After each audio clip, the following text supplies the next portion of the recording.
La révolution de mars 91, on s'en souvient et on s'en souviendra toujours. Le Mali commémore aujourd'hui le 24e anniversaire de cette lutte qui déboucha sur l'avènement de la démocratie. Hommage a été rendu par le président de la République à nos concitoyens martyrs qui sont tombés pour la liberté et le renouveau du Mali. La tradition a été respectée par le dépôt d'une gerbe de fleurs au monument des martyrs ce matin. Un autre acte de patriotisme dans ce journal, il s'agit de la grande mobilisation de la diaspora malienne en France contre le terrorisme et pour la paix au Mali. Les Maliens en France et les autorités municipales de Montreuil ont battu le pavé ensemble à Ségou. Les populations de la cité de Balanzan soutiennent aussi l'accord de paix issu des pourparlers d'Alger. Elles l'ont fait savoir au cours d'une marche pacifique.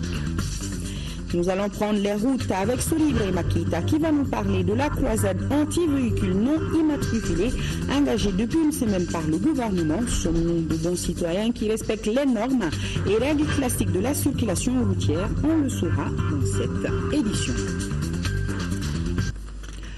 Voilà pour les titres de ce jeudi 26 mars. Bonsoir à tous et merci de nous avoir choisis pour vous informer et vous avez raison. Bienvenue.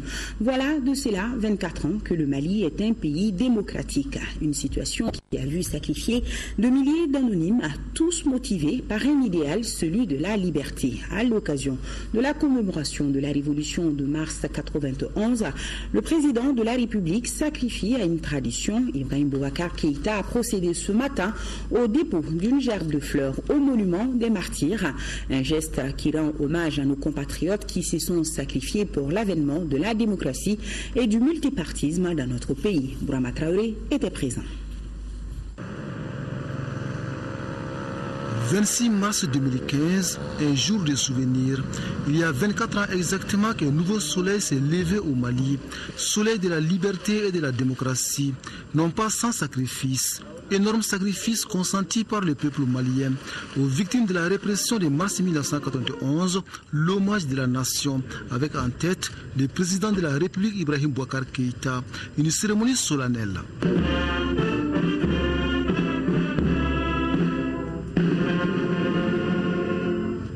Cérémonie empreinte aussi de grandes émotions. Après l'exécution de l'hymne national, le chef de l'État s'est dirigé vers le monument des martyrs pour y déposer une gerbe de fleurs. Ainsi retentit la sonnerie aux morts.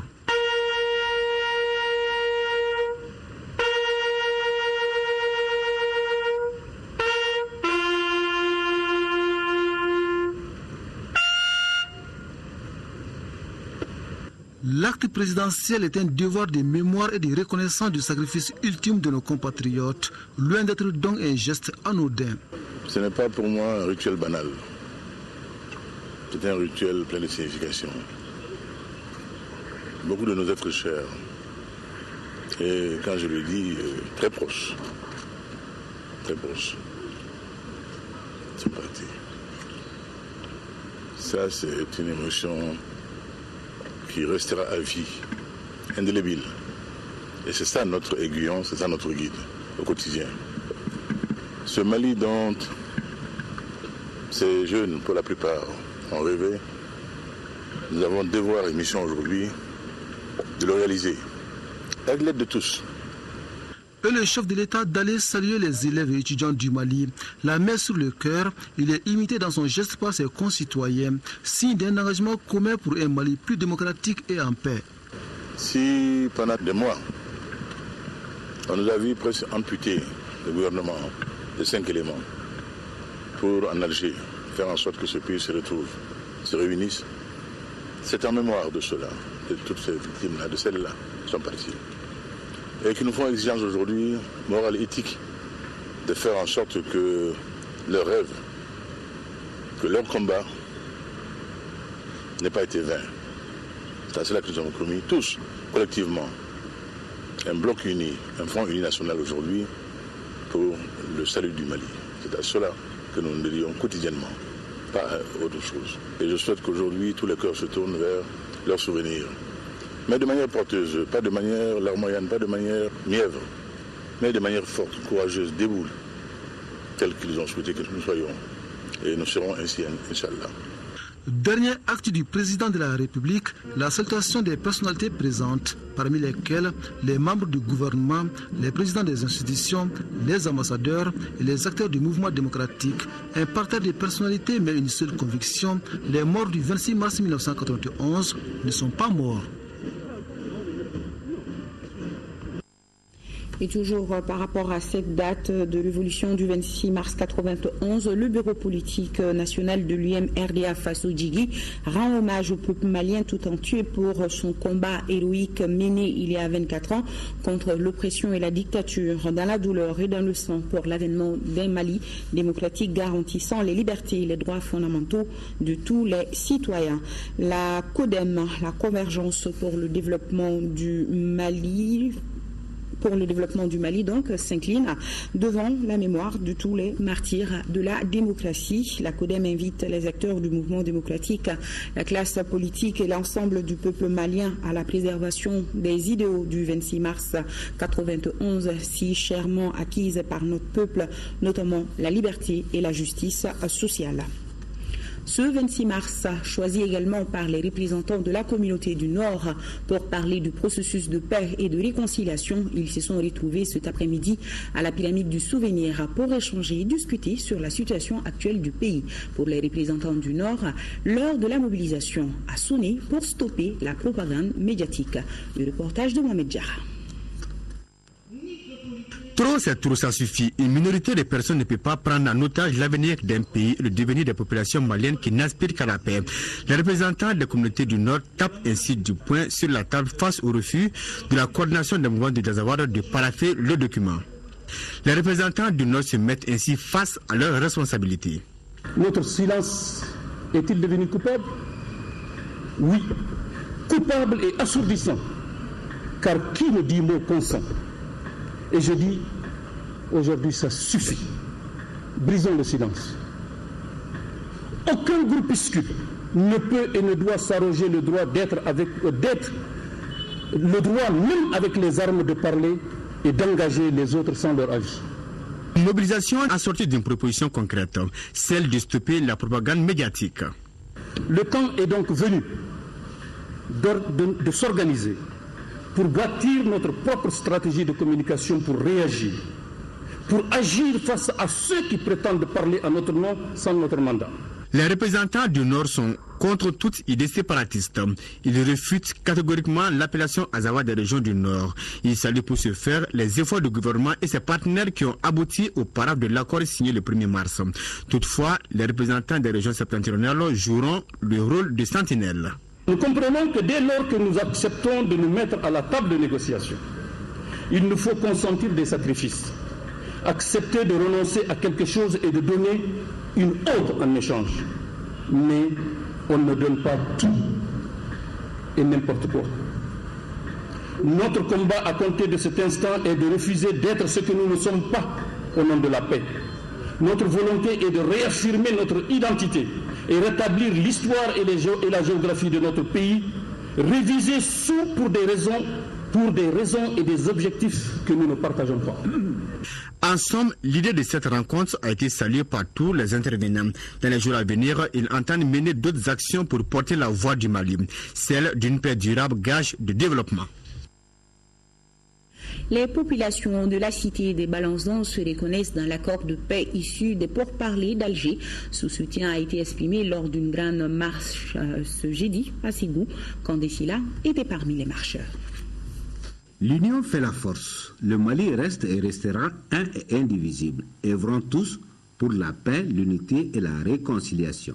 Ce sont quelques messages exprimés sur des banderoles et des pancartes lors de cette marche de soutien des Ségoviens à l'accord de paix d'Alger. Accord paraphé le 1er mars dernier par le gouvernement. La marche a donné son départ à la place de l'Indépendance pour aboutir au gouvernorat.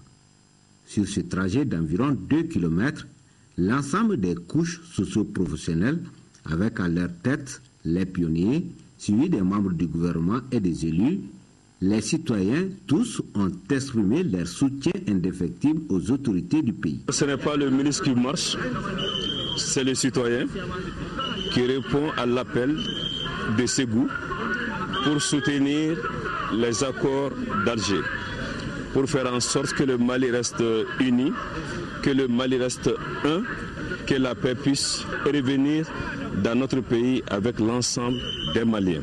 La marche a un seul sens, c'est apporter notre soutien et tout notre soutien aux accords d'Alger. À l'arrivée au gouvernorat, les marcheurs ont lu une déclaration devant les autorités régionales.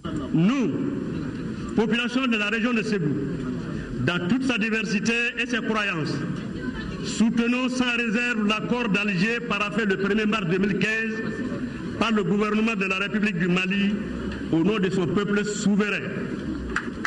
Rejetons toute tentative de remise en cause de ce précieux document qui ouvre enfin la voie de la paix et du développement du Mali.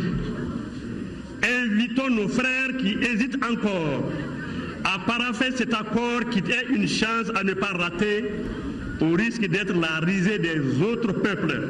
Je peux ici et maintenant m'engager pour vous dire tout simplement que votre motion de soutien sera entendue par les plus hautes autorités de notre pays. Pour le ministre, au-delà de la symbolique de cette journée du 26 mars, la marche de Ségou a plus d'un sens. Je retiens également les messages de tous les Ségoviens, de leurs autorités traditionnelles, de leurs autorités religieuses, qui demandent à ceux qui n'ont pas encore paraphé l'accord de le faire pour la paix et l'unité du Mali. Je retiens également que c'est un grand message que la région de Ségou envoie à l'opinion internationale pour montrer que les Maliens veulent la paix et que cet accord qui amène la paix est soutenu par les populations de Ségou.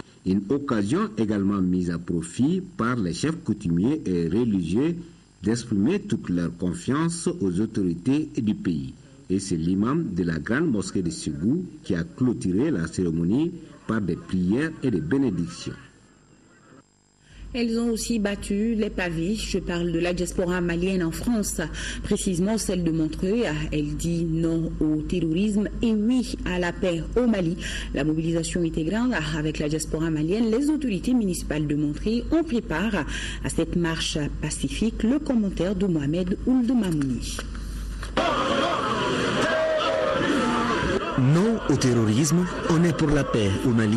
Voilà le message véhiculé par la diaspora malienne de France. C'était lors d'une marche pacifique en soutien au peuple malien. Aujourd'hui est un jour de solidarité et de lutte contre l'obscurantisme et contre les forces qui tentent d'étouffer tout ce que les hommes et les femmes de bien ont bâti dans notre pays ainsi qu'au-delà. Aujourd'hui, nous devons rendre hommage à toutes les victimes des attentats de Bamako, comme nous étions aux côtés de nos frères français au mois de janvier, comme nous sommes aux côtés des Tunisiens, des épreuves qu'ils traversent. Nous resterons toujours debout, un peuple uni, fier, qui surmontera donc les germes de la division, du terrorisme et des attentats. Donc je ne peux que vous remercier et vous dire bravo pour cette formidable mobilisation. La marche est allée de Croix-des-Chavaux jusqu'à la mairie de Montreuil. Les élus de Montreuil soutiennent le peuple malien dans sa quête de paix et de développement. Nous savons aussi que nous ne pourrons définitivement lutter contre le terrorisme qu'en faisant en sorte que la coopération économique, le développement économique, l'eau, l'éducation, dans chaque ville, dans chaque quartier, dans chaque village, la laïcité au sens émancipateur du terme. Ce n'est que lorsque ceux-là seront rentrés dans chaque mètre carré que l'on pourra dire nous avons véritablement terrassé le terrorisme. Pour le porte-parole des associations organisatrices, cette marche de soutien n'est qu'une étape. Il a invité le peuple malien à s'unir davantage pour que notre pays retrouve la paix et la quiétude. Retour au Mali, le ministre de la Défense et des anciens combattants poursuit sa tournée des garnisons. En marge de cette visite, Chema Iber Koulibaly s'est aussi rendu à l'aménagement de Gao. Le représentant du commandement des forces Barkhane à Gao a déclaré que depuis début mars, l'opération Meylan de Barkhane a mis en déroute plusieurs terroristes qui évoluaient dans le Tigagar. Les détails, c'est avec notre envoyé spécial, Daouda Sidiki Diarra. Coude à coude, le Mali, les forces Barkhane et la MINUSMA pour la même cause. Il s'agit de la lutte contre le terrorisme dans notre pays. En marge de sa visite de terrain à Gao, le ministre de la Défense et des anciens combattants a rendu une visite de courtoisie aux forces Barkhane. Ici, le ministre s'est entretenu avec le représentant du commandant des forces Barkhane à Gao. Je suis particulièrement honoré et fier de la visite de M. le ministre ici à Gao, qui, au cours de cette visite, a, je pense, pu prendre conscience du rôle que jouait Barkhane au profit du G5 Sahel, à la fois dans le temps court, à travers des opérations d'opportunité que nous menons sur des renseignements assez précis, et des opérations dans le temps long, dans le cadre du partenariat élargi du G5 Sahel, notamment sur les frontières. C'est ce qu'on a réalisé comme mission, comme opération avec l'opération Zekene qui s'est terminée la semaine dernière, et juste avant cette opération Gamounan, où conçue comme des opérations quadripartites. Nous devons être prêts à un engagement long. Un engagement long parce que le terrorisme a mis beaucoup de temps à se préparer, s'occuper du terrain, acquis du matériel, aménager le terrain. Et c'est tout cet aménagement et cette chaîne logistique que la force Barkhane avec les armées du Mali, du Niger, du Tchad, du G5 Sahel de manière plus générale s'emploie à détruire. Plus loin, à 7 km environ de là, c'est au tour de la MINUSMA d'accueillir le ministre dans ses locaux. Et le piquet du contingent chinois était là pour lui rendre les honneurs. Après la revue des troupes, Tchema Hubert Koulibaly a eu droit à un briefing sur la situation sécuritaire sous la houlette du chef du bureau régional de Gao qui a bien apprécié la démarche du ministre. La visite est très bien passée et pour nous c'était une opportunité de justement de confirmer la détermination et la volonté, la détermination de la MINUSMA de continuer à travailler pour ensemble réussir la paix ici au Mali.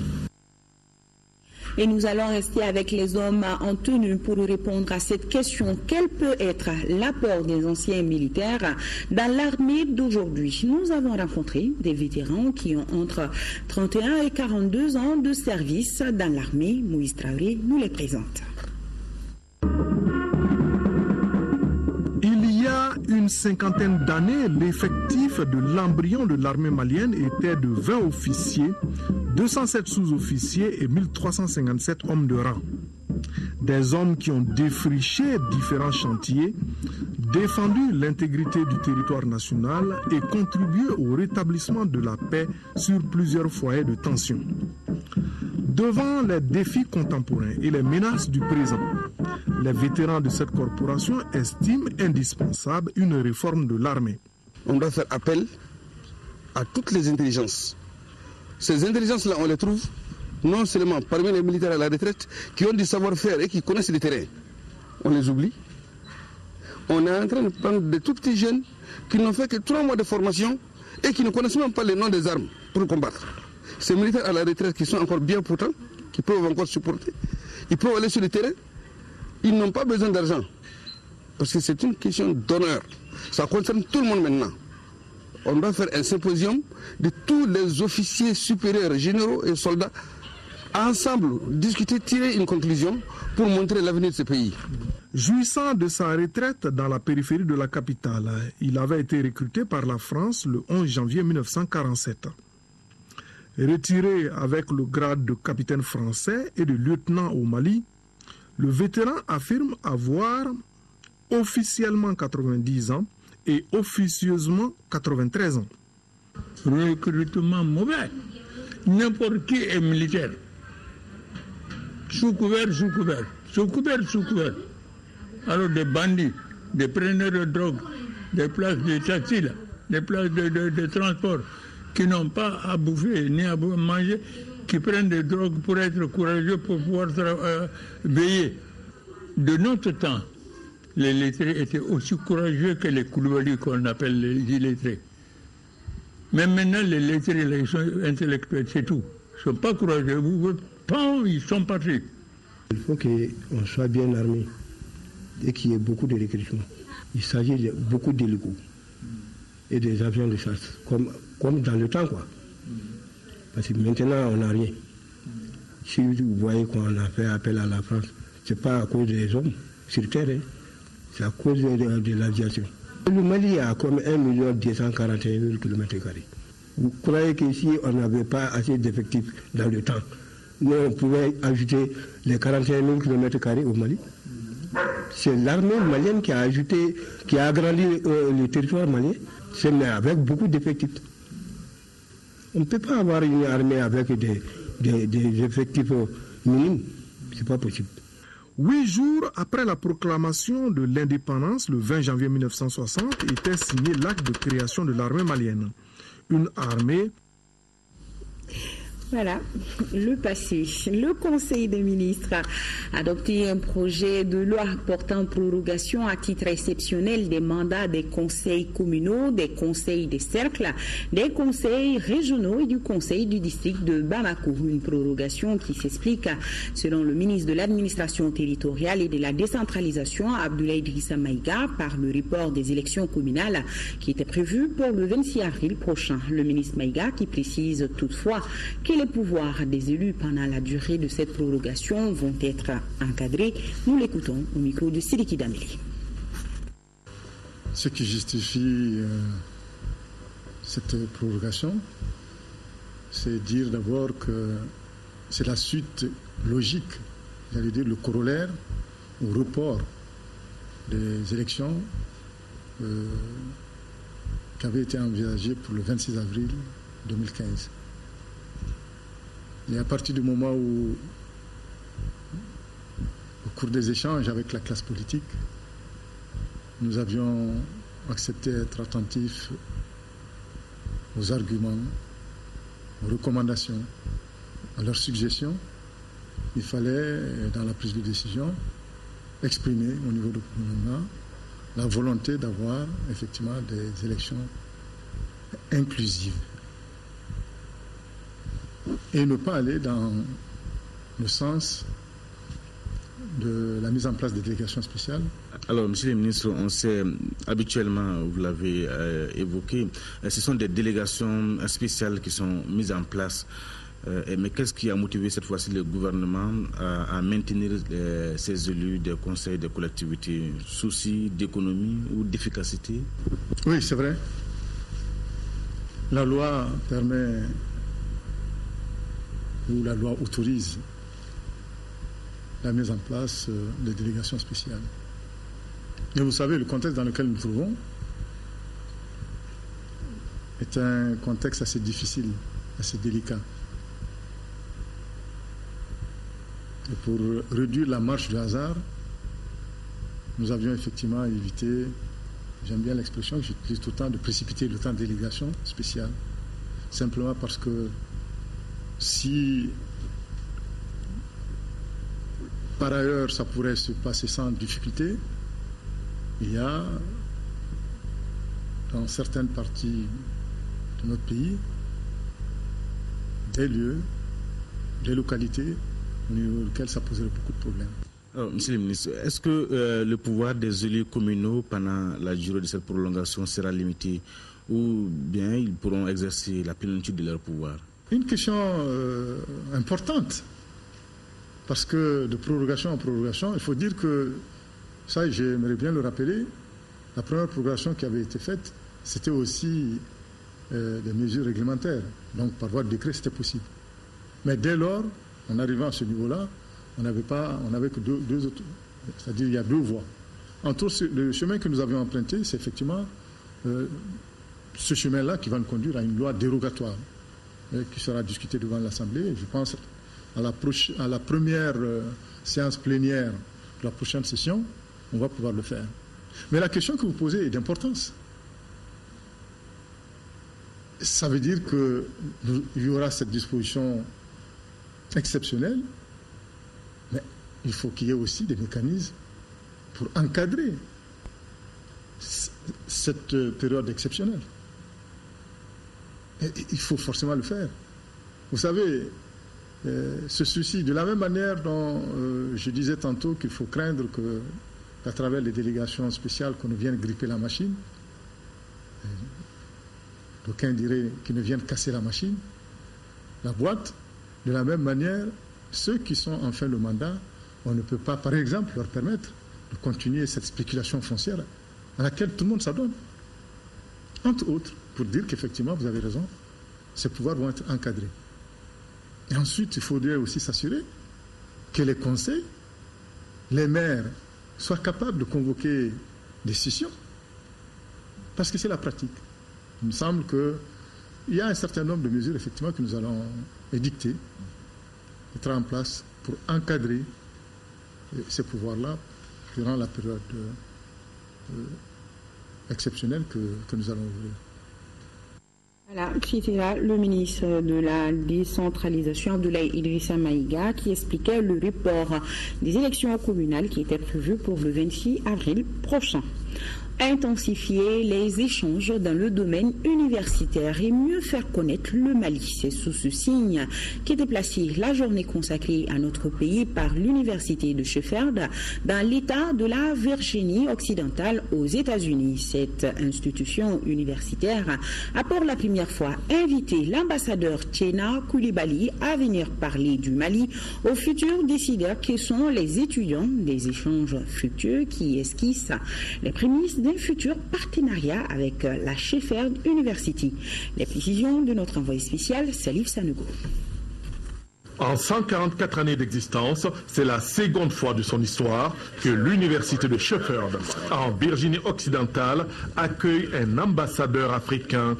Avec ses 4200 étudiants, cette prestigieuse université voulait mieux connaître notre pays tout en envisageant d'instaurer un partenariat dans le domaine des études dans un proche avenir. Le Mali était donc attendu lors de cette journée qui lui a été consacrée, surtout que la personnalité de son représentant aux États-Unis et l'histoire même de la patrie de Tombouctou fascinent les étudiants locaux.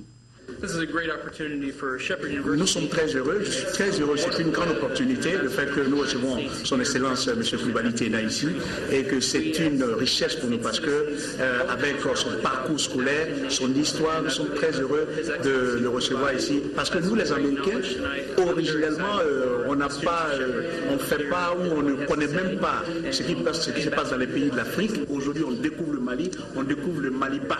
C'est ce qui vraiment nous intéresse et pour nous, c'est la promotion de l'Afrique, c'est le panafricanisme parce que nous sommes fiers d'être africains et en faisant ça sur un territoire américain, dans une université américaine, dans une institution américaine, je pense que pour nous, c'est le rêve qui nous a habités depuis qu'on marchait pieds nus dans les rues d'Abidjan, à Port-Boué, sur la Côte d'Ivoire. Et donc, je ne peux vraiment cacher cette joie intense qui m'anime d'avoir aujourd'hui auprès de moi son Excellence Coulibaly Tiena. Lors de la conférence animée par Tiena Coulibaly, les uns et les autres auront pu avoir un large aperçu sur l'histoire, la politique, la culture et l'économie du Mali. Dans un anglais parfait, l'ambassadeur Coulibaly a partagé son expérience avec l'auditoire. Les questions n'auront pas manqué, tout comme les éléments de réponse. Et pour mieux donner à voir et à sentir le Mali à travers le temps, la journée s'est conclue autour d'une manifestation culturelle et gastronomique.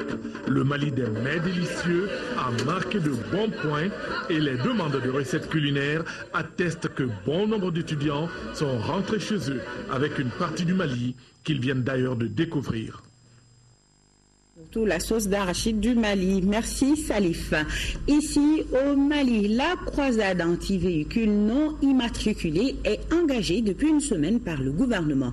L'actualité sécuritaire à Bamako en est bien pour quelque chose, mais en fait il s'agit bel et bien d'une mesure classique de la circulation routière dont infraction entraîne normalement amende et emprisonnement. Souri Ibrahima Keïta, à la tête de notre équipe de reportage, a enquêté sur le respect ou non de la mesure dans la circulation de Bamako. Suivons ensemble.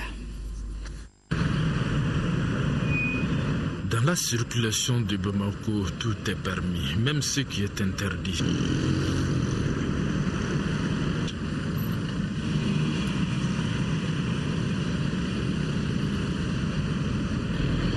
C'est conscient de l'omniprésence de la menace que le gouvernement décide de réduire la profondeur du danger.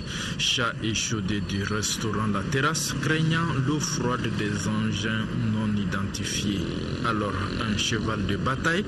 Interdiction dans la circulation des véhicules non immatriculés ou faussement identifiés. Des infractions punies d'une amende de 25 000 à 250 000 francs CFA et d'un emprisonnement de 2 mois à 2 ans, conformément à la loi 99-004 du 2 mars 1999. Au jour d'aujourd'hui où nous sommes, il y a plus de 200 véhicules en fourrière actuellement au GMS. Le but final de l'opération, c'est pour permettre qu'on ne voit plus un véhicule dans la circulation sans numéro. C'est pour des mesures d'impératif de sécurité. Mais voilà, les mesures qui prétendent bousculer la réalité ont un sort connu. Tout le monde les contourne quand on ne les viole pas impunément.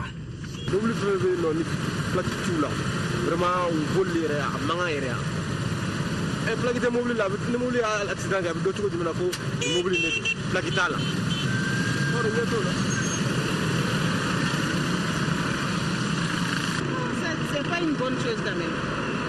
Il faut qu'on immatricule. Il faut identifier tous ceux qui sont en mouvement dans la ville. Donc quand on n'a pas d'identité, c'est pas bon d'être un électron libre. Vous verrez qu'ailleurs, les véhicules ne sortent jamais, n'est-ce pas, du port sans l'immatriculation. C'est seulement au Mali qu'on a cette pratique, quoi. Il faudrait qu'on l'interdise vraiment. Cupidité, trafic d'influence, folie de grandeur, indiscipline caractérisée. Bref, les qualités des usagers de la circulation font légion. Ils vivent avec elles comme avec leurs odeurs. Elles ne semblent incommoder que les autres. Les CH, c'est des véhicules qui ne sont pas immatriculés. Par conséquent, on ne peut pas les identifier. On ne peut pas non seulement identifier le véhicule, mais son propriétaire. Il a été constaté que beaucoup d'infractions au code de la route, beaucoup de crimes, beaucoup de délits se commettent à bord de ces véhicules CH. Le numéro de châssis ne suffit pas pour identifier un véhicule. Ce qu'il faut pour le véhicule, il faut l'immatriculer. C'est pourquoi les usagers doivent attendre que toutes les formalités soient accomplies. Une chose est de payer les droits de douane, les droits de timbre. Une autre est d'attendre que vraiment d'avoir les plaques. Nous avons traité dans la semaine du 16 au 20 mars 887 cartes grises, donc qui sont les immatriculations qu'on appelle les nouvelles cartes grises, et 1012 paires de plaques. Vous constaterez que c'est des plaques de la série A, B, C, toutes les séries, confondues qu'à la dernière série AP. Vous voyez ici, non enlevées. Et c'est des plaques et des stocks que nous gérons depuis 1996. Mais pourquoi c'est pas enlevé? Alors là, honnêtement, je ne saurais pas trop vous répondre. Actuellement, les 40% des véhicules mis en fourrière, les propriétaires ont leurs plaques dans leur coffre. La simple raison est que beaucoup d'usagers de la circulation routière aiment circuler dans l'anonymat.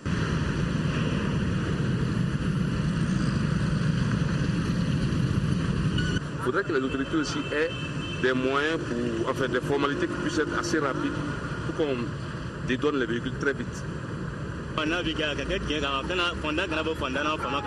Il n'y aura pas d'exception par rapport à la mesure. Tous les citoyens sont égaux devant la loi. Ce n'est pas des mesures ponctuelles. Ça va se poursuivre. C'est des mesures permanentes. Et nous prendrons toutes les dispositions appropriées pour cela. La majorité des usagers, des citoyens, disons, apprécient volontiers la mesure, espérant que la loi sera égale pour tous, comme le stipule la Constitution. Convaincus que le bon droit, dépourvu de la force, n'est qu'une échelle sur laquelle monte allègrement l'arbitraire.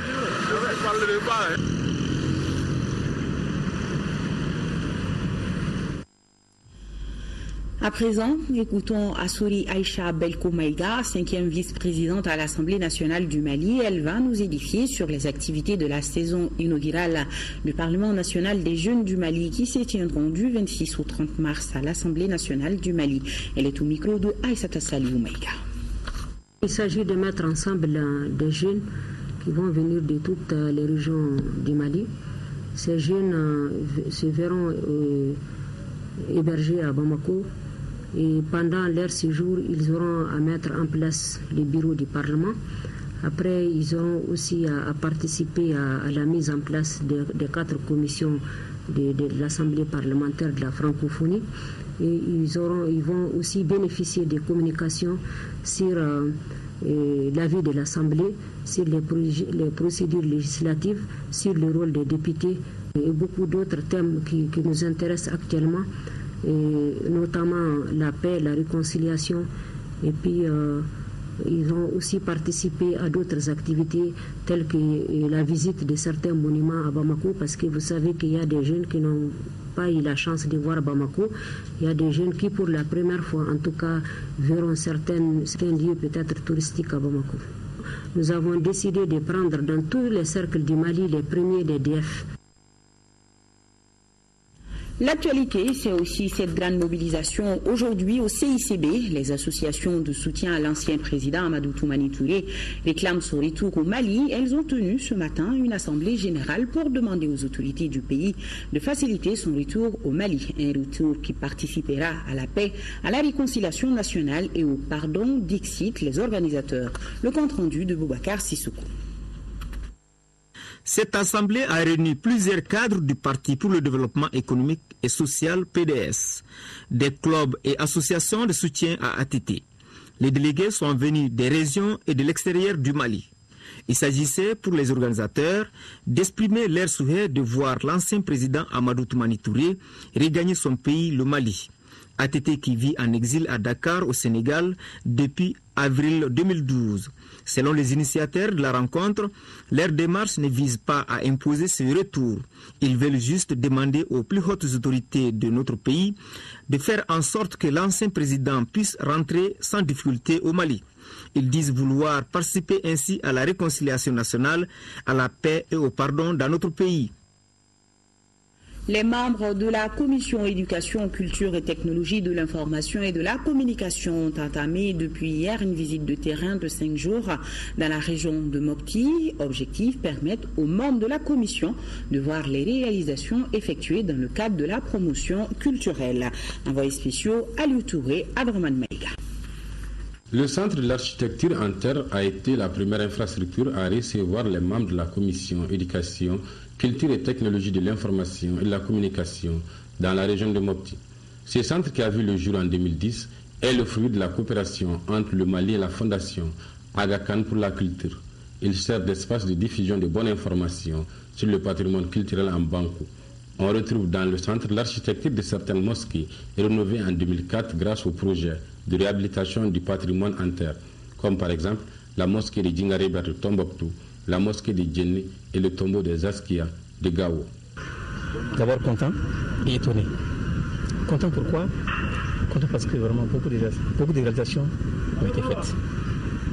Quand on parle du centre Aga Khan, vraiment ils ont fait de belles activités, de belles actions qui méritent d'être soutenues. Pour promouvoir la culture, ils ont fait des conservations, des recherches et ça mérite d'être multiplié, encouragé. La délégation a également visité dans le cercle de Mopti 2 autres sites culturels de la région. Il s'agit de la mosquée de Mopti et la salle de spectacle. Cette salle de 1200 places, dont la réception provisoire a été faite en 2014, n'est pas encore opérationnelle. Motif, pas d'électricité ni d'eau. Cette mission, comme je l'ai dit, permettra de booster la culture de la région. Quand on pense que cette région abrite plusieurs éléments du patrimoine mondial, vous savez, Guéné-Guénon, le sanctuaire du plateau d'Ogon, le Garal d'Égal, patrimoine mondial immatériel et oral de l'humanité. Et vous avez beaucoup d'inscriptions sur le patrimoine national. Vous avez Hamdallah, le site d'Hamdallah, les mosquées, et beaucoup de possibilités d'inscription encore. Je dis bravo pour être venu. Il faudrait que l'État aussi leur donne les moyens pour promouvoir la culture Vraiment, c'est un cri de cœur que je lancerai auprès de l'autorité pour vraiment leur demander de voir l'aspect culturel. C'est la culture qui nourrit l'homme aujourd'hui. C'est la culture qui nourrit le pays.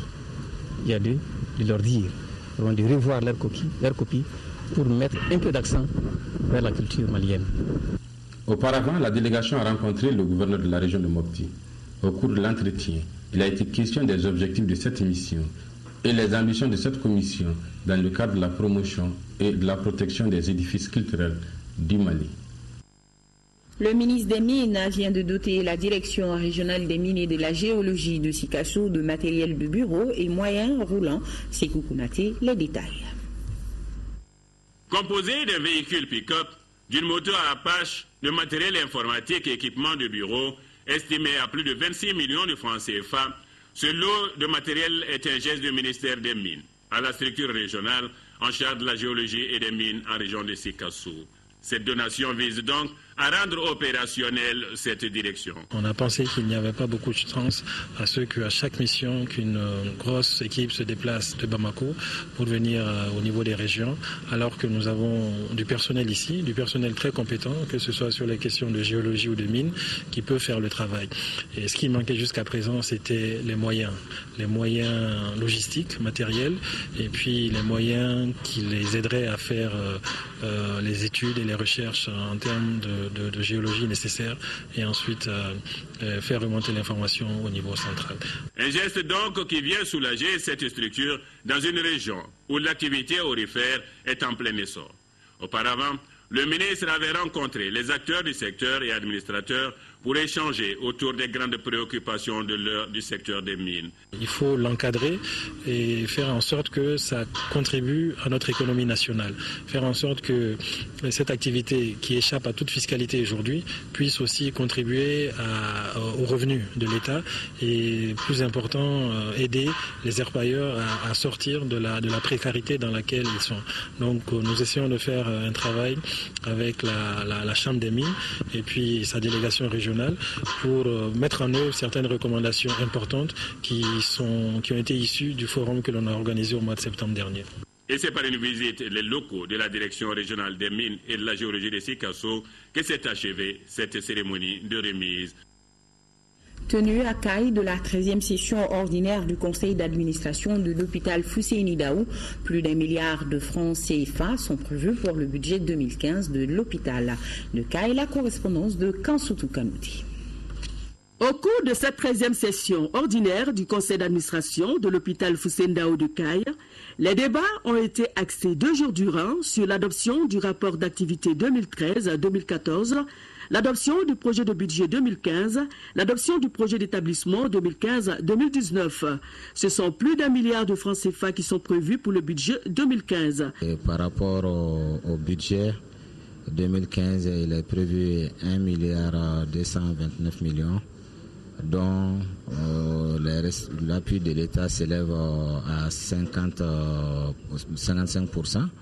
Les ressources propres de l'hôpital 44% et l'appui des partenaires à hauteur d'1%.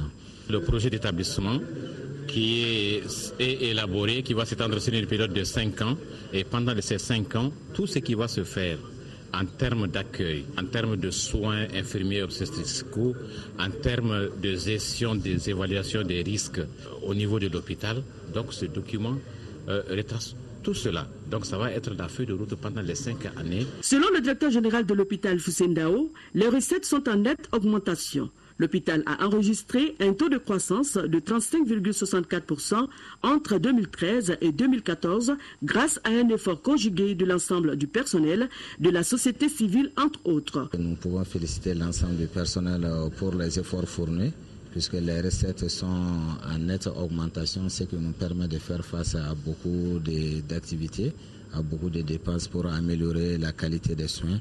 À noter que ce projet de budget 2015 intervient à un moment où il y a une timidité de la coopération avec les partenaires engendrant une suspension des appuis budgétaires et sectoriels consécutifs aux événements politico-sécuritaires que notre pays a connus en 2012.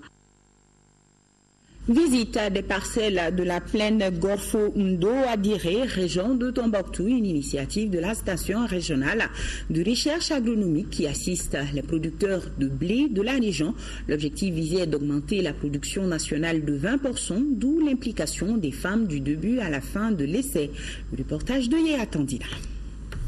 C'est dans le souci d'assurer la sécurité alimentaire que la station régionale de recherche agronomique de Diré a apporté son expertise auprès des producteurs de blé de la région de Tombouctou. Un programme qui a été exécuté sur le financement de la BAD à travers le Fonds africain de développement FAD. C'est ainsi qu'une visite de parcelle a été organisée sur la plaine de Gorfou-Hondou à Diré, région de Tombouctou. Notre travail principal, c'est de mettre à la disposition des producteurs et des productrices des variétés à très haut rendement, à cycle court et à haute valeur boulangère par rapport à la demande même du consommateur. Donc aujourd'hui, nous avons la chance de 3 tonnes 500 à 4 tonnes. Nous avons des variétés qui ont un rendement compris entre 6 tonnes et 8 tonnes. L'objectif visé par la station est d'augmenter la production nationale de 20% avec l'accompagnement de ICARDA et SARD, appui à la recherche agricole pour le développement des cultures stratégiques. Les producteurs de Diré s'en réjouissent. Merci pour la station de recherche de Diré. Hier, nous étions simplement des transformatrices. Aujourd'hui, nous produisons et nous transformons. Grâce à la farine de blé, nous avons le pouvoir de vous offrir plusieurs variétés pour le menu. C'est effectivement une école pour nous aujourd'hui. Nous sommes venus, nous avons vu effectivement le blé à haut rendement, le blé, en tout cas en fonction des semis, on s'est rendu compte qu'aujourd'hui, les producteurs peuvent en tout cas faire la différence entre effectivement une production de blé à haut rendement et une production de blé à bas rendement. Avec plus de 250 hectares, la plaine de Gorfou-Hondou reste aujourd'hui une des potentialités de cette région. C'est pourquoi la station régionale de recherche agronomique de Diré a bien voulu passer par là pour son expérimentation. Voilà, sur ce se referme ce journal. Abibatou Diaguité vous présentera la météo juste après moi. Mohamed Oulmamouni sera dans le journal des formations aux environs de 21h30. Aïssata Ibrahim Maïga pour le 10h-13h de demain. À retrouver Amara Malé Diallo pour les éditions du soir. Merci à nos téléspectateurs de Montreux en France. Bonsoir à tous.